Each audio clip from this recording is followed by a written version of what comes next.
Welcome back to Tales of Two Bros. I am Angel, I'm Adan. and this is our marvelous review of What If.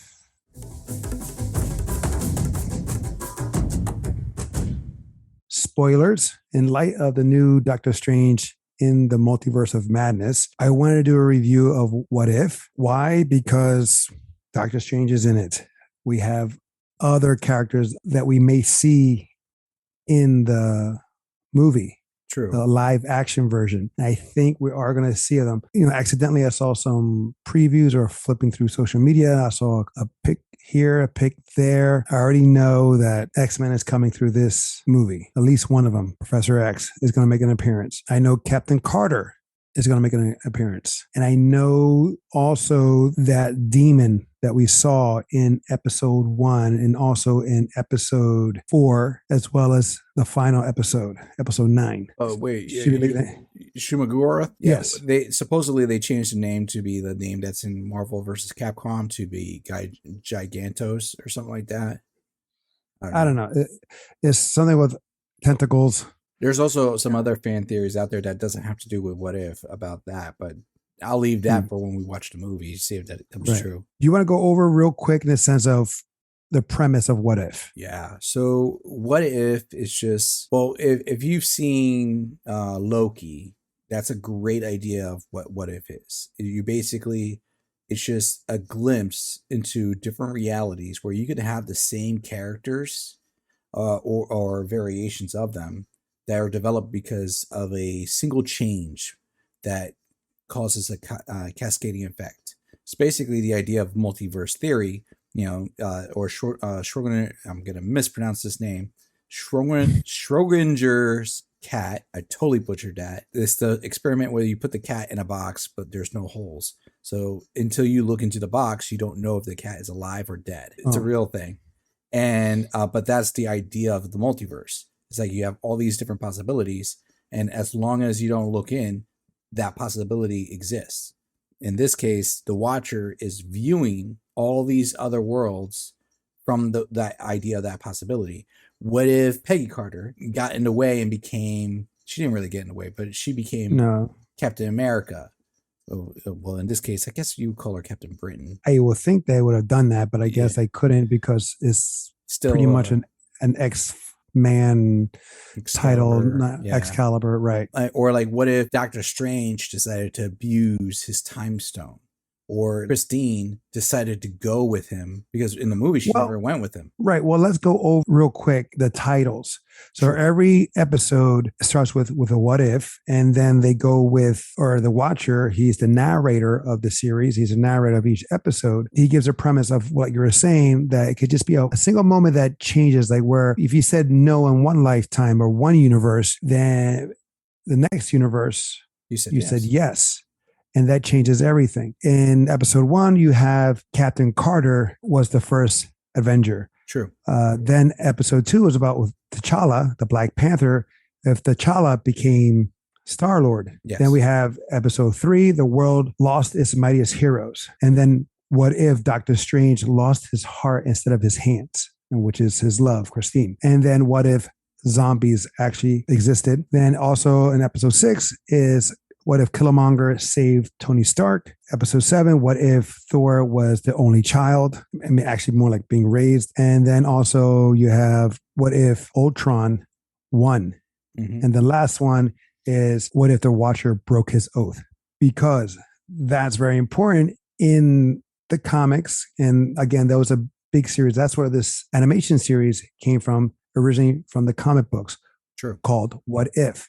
And the Watcher, like I said before, narrates, but he never gets involved. All he does is just observes and records. We also did see not exactly this Watcher, but that sentient being, that race in Guardians of the Galaxy Part 2, where we see Stan Lee talking to a bunch of them and explaining that he's actually part of the Watchers, that he was telling his times in the movies, like when he was making a cameo that was actually part of his purpose, or that was his character in every MCU movie, even Marvel, like any Marvel film that he was involved in. Also, where in this series, we focus on almost like how the MCU started, meaning We got Iron Man first. Then we got the Hulk, then Captain America. We started getting individual films. And then we got the Avengers together. I see where you're going with it, yeah. So that's what they did here. We got Captain Carter, we got T'Challa, and then we got Doctor Strange involved, his solo story. And you have Killmonger, Thor. They also added Gamora, but she didn't have her own what if story. Well, yeah, we can go to that later because that didn't make sense. Also, and Black Widow. But that was actually part of the last episode, I would say.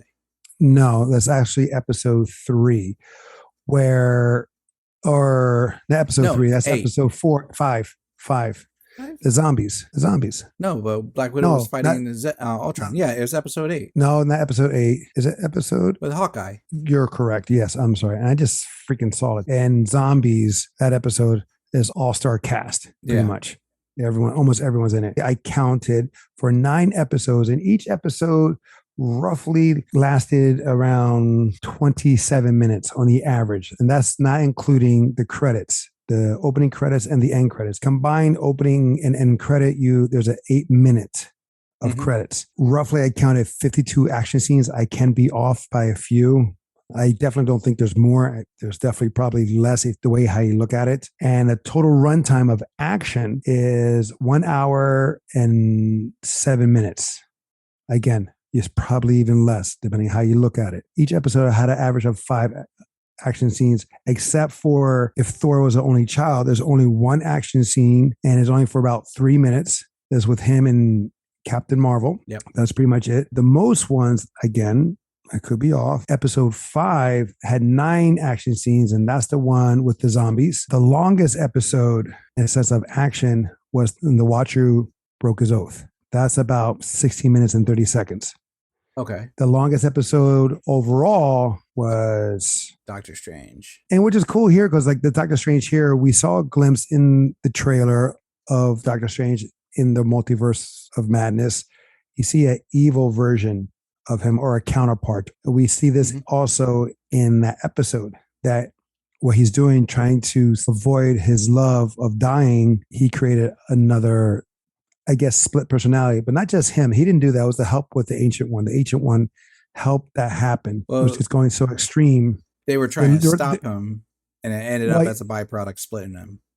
Right. And the same, they live pretty much in the same universe, which was kind of gave me a headache. When was the last time you seen this? I watched it like 3 times when it first came out, like back to back.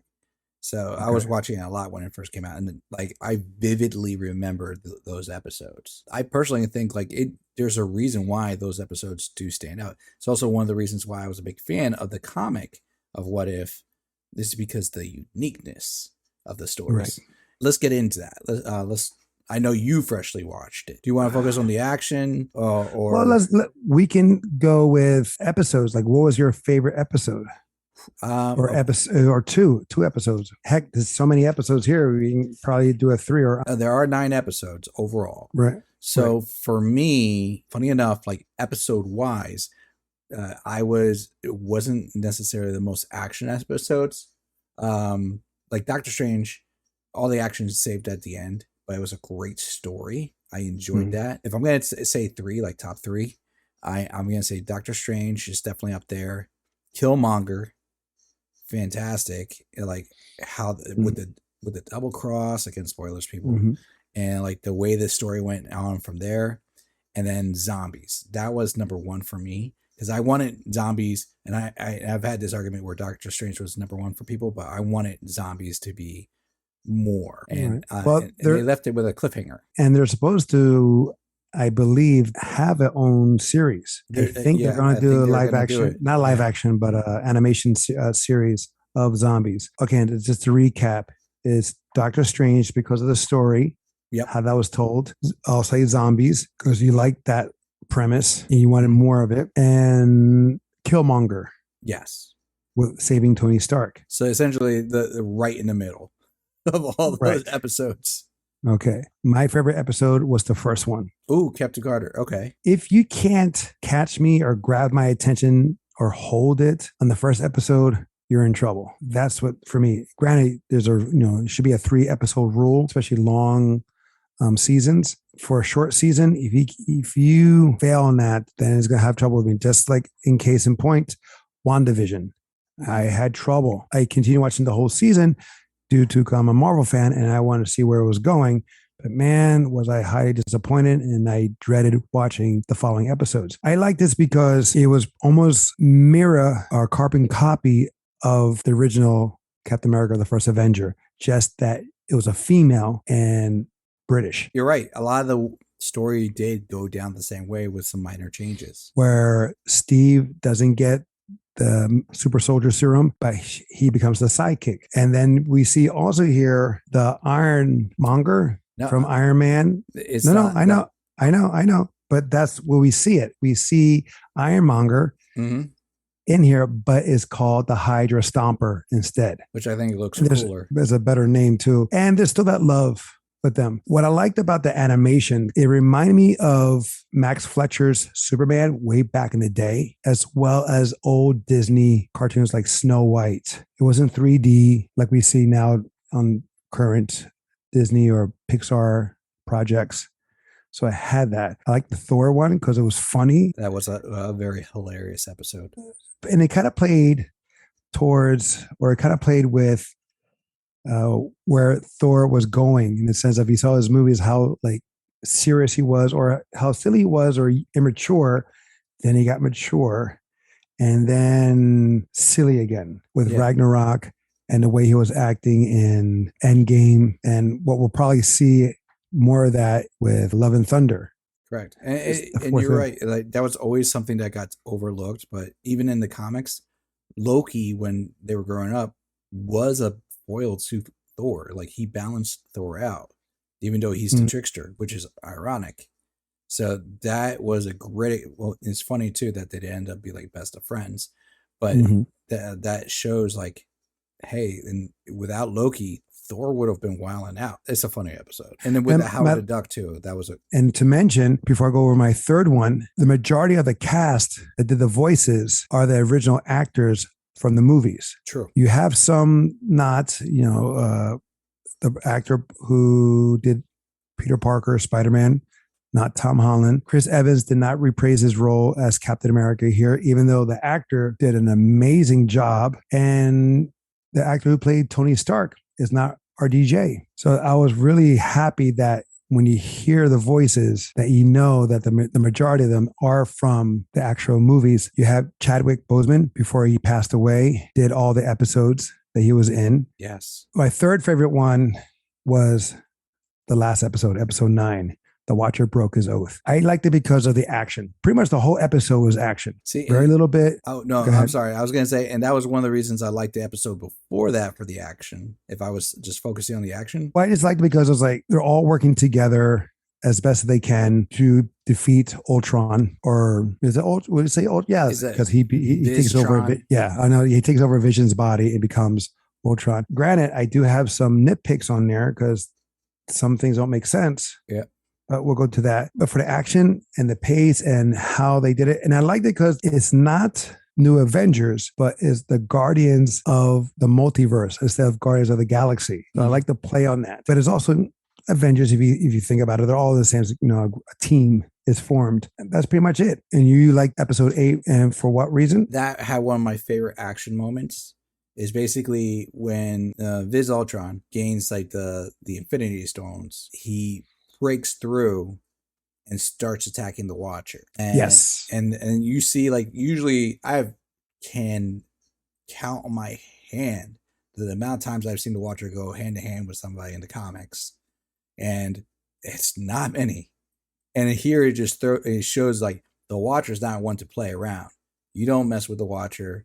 Even and they're going from one multiverse to the other, like God level, cosmic level battle. This is very cheesy of me, but it was just hilarious. In the middle of them doing this knuckle down throughout fight, Vision headbutts the Watcher, and in that very moment, the Watcher like recoils back and he goes, "I am the Watcher," and headbutts him back, which is hilarious to me because he has the biggest head you ever see. No, exactly. No, that fight scene with him throwing down was pretty intense. I mean, the choreography in the action, even though it's animated, is done very well. It's obviously that they had a fight choreographer help them with the movements. Yeah. The body, yes, it's not stiff. It's very fluid. It's almost anime-like, but not at the same better. time. Yeah. Better, because anime goes really crazy. Do you have an episode or two that's lower for you? I enjoyed all the episodes, honestly. Mm-hmm. If I was to like scrap an episode, it might have been the What If the World Lost the Mightiest Heroes? Oh, with Hank Pym. Yeah. Because when looking back at it, I mean, like every episode really pulled a character to pay off in the last, and I'm having hard pressed to remember what character or influence from the third episode was tied into episode 9. None. Exactly. Loki and Hank, Nick Fury. Even the zombies had a part to play in episode 9. That's true too. I just like that episode of episode 3 because you have a guy who's lost his mind because he's angry over the grief of his daughter. And don't forget, he thought he lost his wife as well. True. And now, don't get me wrong. I'm not saying that I dislike the episode. No, I understand. I'm being nitpicky because honestly, I liked all the episodes. Mm-hmm. And so if I had to scrap one, that would be the one I'd choose for the logic of like the overall story. Okay. I did enjoy all these episodes. Is there one that you did not enjoy? Zombies. Really? You didn't like the zombies? Only because I'm zombied out. Oh, that's the point. It's fair. You know, I was a big fan of The Walking Dead. There's other zombie movies and shows out there, as well as we saw The Army of the Dead. But were you a fan of the Marvel Zombies when it first came out? No, I was like, no. But you have Marvel Zombies that you have, I think, DC did a version too, I think. That was very recent. Deceased. Right. But and I think Zombies is also done by Walking Dead guy, Robert Kirkman. That's the only thing. I mean, I liked it because it had an all-star cast. True. And, you see Vision trying to keep Scarlet Witch alive or happy by giving her something fresh pieces. And that's similar to in The Walking Dead as well. We have, I can't remember his character, but he was doing that with his daughter. His daughter was a zombie. In actuality, that's actually what was happening in the comics. And it's one of the reasons why I like the episode. Because they made changes. It wasn't, of course, the comic was definitely more brutal and they more visceral. But there was the parallels to what they did in the comic was actually oddly very close. So like the whole, chopping the leg off and you doing that and to feed, that was instead of Vision, it was like Hank Pym doing that to the Wasp. He was chopping off the leg to feed the Wasp, and he was feeding her. Was it Black Panther? I think it was Black Panther also. It was them like finding out. And he was also a zombie too. So it was a whole thing. But he was realizing as you were feeding, you retain some of your intelligence. That's why he was doing that. I was like, I can dig some of the parallels. Plus, they gave a part for Happy Hogan. I was like, really? And that was fun too when he is trying to defend himself and he's shooting the rays. He's going blam, blam, like you would with a toy gun. Yeah. And he was even as a zombie form too. Mm-hmm. Paul Rudd was there with for the comic relief, and I couldn't help but think of Futurama because his head, the remaining in Futurama, they had the same thing. They keep the head in a jar or what have you, and they're still alive. All the episodes except for one, each character came out differently, except for episode 6, Killmonger saves Tony Stark. Regardless of what happened, Killmonger was still Killmonger. He had a role to play, and it wasn't to be a good guy. He didn't change to good. He stayed evil. And that was his role that led up to saving, I guess, the multiverse for episode 9. His greed, his hunger for power. I guess it would be also like his same mindset of Thanos in a sense of control, but in his hands. He didn't want Ultron to do it. He wanted to do it. And the Ultron was in a sense like Thanos, but extreme. Instead of taking away half the population, he went all. Yeah. And he's like, I'll just redo everything myself. Right. It's kind of similar to Masters of the Universe with Evil Lynn when she became powerful. She wanted to take away everything. She didn't want to remake it though. She just wanted to end it all. That's what I'm saying. Yeah, so I'm saying it pretty much ended. And so did Ultron, didn't he? He didn't just want to end it. Let's like destroy everything, take away I think he wanted to mankind. destroy it and then rebuild. Okay, I never saw him rebuild. No, he's like, I'll just start from scratch. Like right. So he said the quiet. He liked the quiet. Mm-hmm. Then he got bored. And you have also T'Challa. He still stayed the same. And it says still good-hearted, good intentions. He influenced the Ravagers not to be so villainous, if that's a word, or bad. Not to be like bandits or whatnot. He literally talked Thanos out of doing the snap.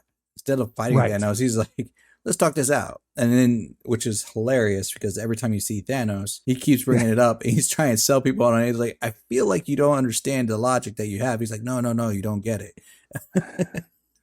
On episode 4, we do have, I guess you want to say, the characters, besides the Watcher, the characters starting to break the fourth wall. Yes. And the fourth wall is not us, but the Watcher. Stephen Strange can see him and asking help to save his love, and he can't. He refuses. There was also Ultron saw that, and that freaked him out. I think there was another one. Was it episode 7 with Thor? Possibly. I know.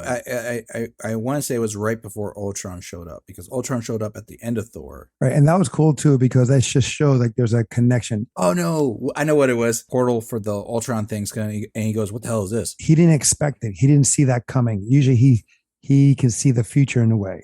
Yeah, so it wasn't. And that one. Their characters breaking, but it was almost like the Watcher breaking. He's like, I did not see this coming. With the combination of Loki, got me very excited for what's coming up next. True. Us growing up, reading the comics and reading What If, and then having our own imagination of that. If you read a storyline and said, what if this person did this instead? Or what if this person took the bullet or took the serum or was thrown off the cliff from the gamma rays? What if the Punisher's family never died? What if Spider-Man kept the black symbiote? What if the Hulk became the Herald of Galactus? I've read all those and they were fantastic. They were fantastic. I'm just interested now what they're going to do coming up next. Still have that storyline of Kang. Still waiting for the rebirth of the X-Men. Are we going to see the Illuminati? Is that what the purpose of Professor X? Because Professor X is part of the Illuminati. And so we're going to see that. We're going to see Black Bolt, Submariner, because they're part of the Illuminati. Well, Doctor Strange is also part of the Illuminati at one time. True. Reed Richards. Yes. Well, that happened. We'll find out in a couple of days or so. And by the time this is edited and all that stuff and aired, well, hopefully I can get it done in time. And I apologize, guys, for that. We both have 9-to-5 jobs, and well, mine is a little more crazier than his. It's all me editing. Just know that, and we appreciate your patience. And we try to come out every Friday, be it podcast or YouTube. Before we go to ratings, anything else we should talk about? Because I know we sometimes forget to, and then we bring it up. If you have to narrow down episodes, if you're going to watch this before Multiverse of Madness, I would say episodes 4 and 9. If you have to say, like, lock that in. So the nitpick. So episode 9, I still have a problem when they're trying to take the stones off of Ultron. Mm-hmm. And they failed because Gamora had the stone remover from her universe. True.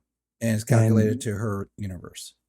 Correct. But how come Ultron can use his stones at any universe? So I know this very well, and I agree with you. Because it would be like Loki, where you go to another one, it just gets it becomes a flat. Paperweight. Now that you mention it, is the one part I did not like about the show as a whole. Because in every other version of fiction that we have for the Marvel Universe, MCU, comic book, animated, the Infinity Stones are dependent on their dimension that they are formed in. When you take them out, they're a paperweight.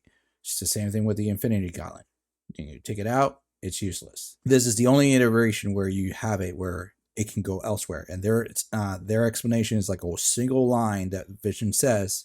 It's like you said it yourself. It's similar, but slightly different. That's their logic. Is like this just happened to be the one universe where the Infinity Gems can actually break the infinite dimension, which made no sense to me. Honestly, if that was the case, like that would become something like it would have been more impressive if the Living Tribunal was involved by episode 9 because of that logic. Because like his job was to literally protect the multiverse. He doesn't give a damn about anything else. He's like, protect the structure of the multiverse. If there's something threatening it, he'll disable it. Again, for me, that it didn't make any sense. It would have made more sense if he goes to each universe and collects the stones in each universe. Like he opens a door with his army, floods that universe, captures the stones, and then he's like just covered in gems. I see what you're saying. He collects every stone from each universe. So yes. So he's just glittering. My other thing was in episode 9, we see the Watcher visit Tony Stark and get Gamora. So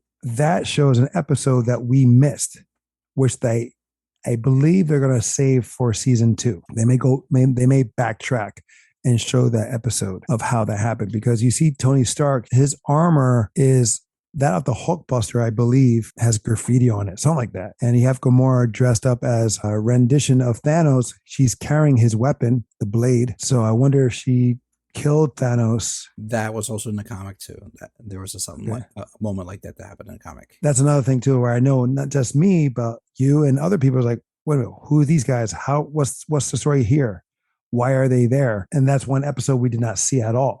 True. I mean, it's not that important. We get the gist, what he was doing, the Watcher collecting the heroes he needed to serve his purpose to save the multiverse. We have one end credit scene. That's with Captain Carter, that she sees that. Oh, also in a sense, it was nice where the Black Widow, when the mission is done and Ultron and Killmonger are nullified, she doesn't want to go back to where she was because she was the only person. That was episode 3. They put her back in the world of episode 3. That was the purpose of episode 3, like overall. So what would we rate this season? This is definitely worth the watch, worth the money. I can agree with that. If you don't have Disney Plus and you want to buy a show for Disney, this is a good one. If you're okay with it being animated, I know people that watch this with their kids and they love it. Our cousin, his son, they used to call this "What If Wednesdays," and they would watch it every Wednesday. Because you really don't have to watch the movies, because the Watcher goes over the premise real quick of each character and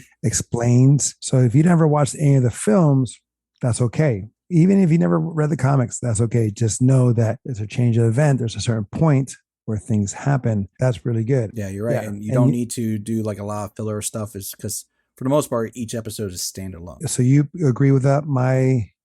Yeah. Thoughts? Okay. Now, ranked of the MCU's show so far, where do we rank it? It's unique because it's the only animated one of the MCU, universe of series, but when you watch it, you'll understand why. There's a lot that goes into it. I still put Loki at number 1. Last time when we did this ranking, we did not include this. I'm gonna actually put this at number 2. Then it was Hawkeye, Falcon, and then Scarlet Witch. Well, WandaVision. Yeah. I feel the same way. Loki, I'm sorry, right now cannot be touched. All right. So guys, thank you so much for joining us today on our marvelous review of What If. Until next time, will be the next time. I am Angel. I'm Adan. Love you, bro. Love you too, bro.